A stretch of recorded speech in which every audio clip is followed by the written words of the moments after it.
Hey everyone, welcome to my channel. आज हम करेंगे सुनहरी धूप क्लास 4 की, जिसमें चैप्टर नंबर 3 है। आज हम ये करने वाले हैं शेख चिल्ली का सपना।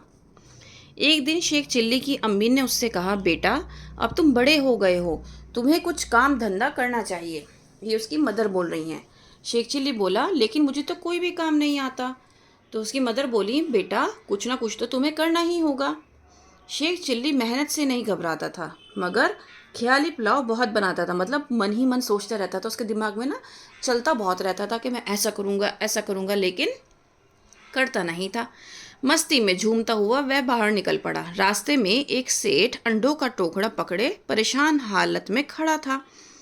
अब जब वो बाहर गया तो उसने देखा कि एक सेठ जो है वो अंडों का टोकरा, टोकरा इसे कहते हैं, जिसका इसके अंदर अंडे भरे हुए थे, ये लेकर वो खड़ा था। उसने शेख चिल्ली को देखते ही कहा, ए भाई, इस टोकरे को मेरे घर तक पहुंचा दोगे तो तुम्हें 2 अंडे दूंगा। ये किसने कहा? उस सेठ ने कहा। तो शेख चिल्ली बोला, सिर्फ 2 अंडे? सेठ ने कहा, 2 अंडों से तो इंसान की तकदीर बदल सकती है, मतलब उसकी किस्मत बदल सकती है। यह सुनते ही उसने अंडों का टोकरा सिर पर रखा और सेठ के पीछे पीछे चलने लगा। वह मजदूरी में मिलने वाले 2 अंडों को लेकर तकदीर बदलने का सपना देखने लगा। अब उसके दिमाग में क्या चल रहा था कि 2 अंडों से मुर्गियां निकलेंगी और उससे फिर वो क्या करेगा, आगे देखते हैं। वह सोच रहा था, सेठ मुझे 2 अंडे देगा, अंडों से चूजे निकलेंगे जो बड़े होकर मुर्गे या मुर्गियां बनेंगे। मुर्गियां और अंडे देंगी जिनमें से और चूजे निकलेंगे। इस तरह मेरा एक बड़ा मुर्गी घर बन जाएगा। कुछ समय बाद मैं सारी मुर्गियां बेचकर कई भैंस खरीद लूँगा। इस तरह जल्दी ही मेरा दूध बेचने का व्यवसाय शुरू हो जाएगा, मतलब उसका कारोबार शुरू हो जाएगा। लोग मुझसे दूध खरीदने आएंगे और मैं अमीर बन जाऊंगा। ये सिर्फ उसकी सोच है, उसने ऐसा कुछ नहीं किया है। जब हम सिर्फ सोचते हैं, करते कुछ नहीं है, उसको कहते हैं ख्याली पुलाव। इसके बाद मैं अपनी सारी भैंसें बेचकर एक हाथी खरीदूंगा, लोगों को उसकी सवारी करवाऊंगा और पैसे इकट्ठे करके एक और हाथी खरीदूंगा। फिर उनके बच्चे होंगे। धीरे धीरे मेरे पास बहुत से हाथी हो जाएंगे। उन्हें मैं राजाओं तथा महाराजाओं को बेचूंगा और खूब सारा धन कमाऊंगा। इसीलिए तो कहते हैं कि शेख चिल्ली की तरह सपने मत देखो। ये कहावत आपने बहुत बार सुनी होगी बड़ों से। महाराजाओं को बेचूंगा। शेख चिल्ली का सपना अभी भी चल रहा था। उसने सोचा, मैं हाथी बेचकर हीरे का व्यापार करूंगा और बहुत सारा पैसा कमाकर शानदार महल बनवाऊंगा।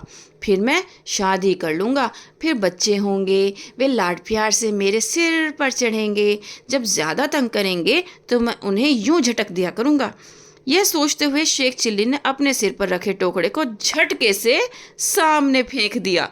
ये क्या किया उसने? झटक, वो जो उसका ख्याली पुलाव चल रहा था वो उसने असल में अपने टोकरे के साथ कर दिया। सारे अंडे टूट गए। अंडों को टूटा हुआ देखकर तो उसका कलेजा मुंह को आ गया। मतलब ये एक मुहावरा है, मतलब अब वो बहुत ज़्यादा डर गया था। सेठ ने पलटकर देखा और आग बबूला होते हुए बोला, बहुत गुस्से में बोला, मूर्ख, यह क्या किया? 100 रुपए के अंडे तोड़ दिए। शेख चिल्ली रोते हुए बोला, अरे सेठ जी, आपके तो 100 रुपए के अंडे ही टूटे हैं, लेकिन मुझ पर तो आसमान ही टूट पड़ा है। मेरा मुर्गी घर, मेरा दुग्धशाला महल सब खत्म हो गए। मेरे बीवी बच्चे, लाखों की जायदाद सब चली गई। अब ये क्यों बोल रहा है? क्योंकि ये सब उसने सपने में देखा था। दुग्धशाला क्या होती है? जहाँ पर दूध बेचा जाता है। मतलब आप ये सोचो कि शेख चिल्ली ने सिर्फ चलते ही चलते कितने सारे ख्याली पुलाव बना लिए थे, है ना। और उसने जब वो गिर गया तो उसको ये लगा कि मेरे सारे सपने टूट गए, जो मैं सोच रहा था वो सब खत्म हो गया। है ना कमाल की स्टोरी। तो शेख चिल्ली की स्टोरी हमेशा बहुत अच्छी होती है। उम्मीद करती हूँ आपको समझ में आया होगा। Please like, share and subscribe. That's all. Thank you.